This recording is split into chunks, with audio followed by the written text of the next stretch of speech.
Government College Ojo is a special college.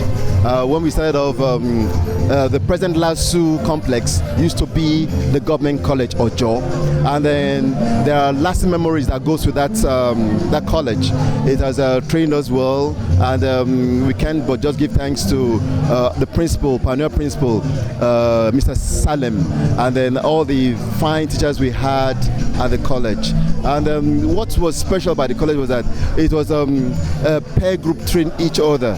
So you had the Form 5 training Form 4, Form 4 training Form 3, and we had that bonding all through the chain.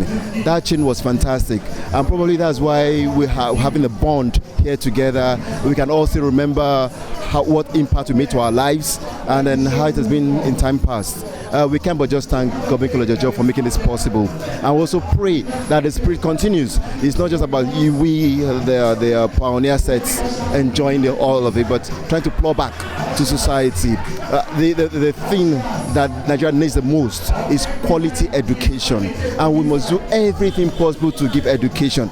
Education, not just to be literate, knowing how to write and read, no, but education in its true sense that goes with knowledge. It should be a knowledge-driven society, and we owe it all to Government College Ojo. It has made us who we are today. And those that are looking forward to be part of the school 4 walls of Government College, what are your words of bringing them to encourage themselves? We have a driving motto: freedom and light.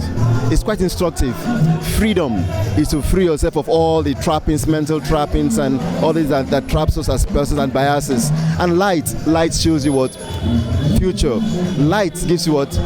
Growth. So it's all about freedom and light, and that is what Ojo exemplifies.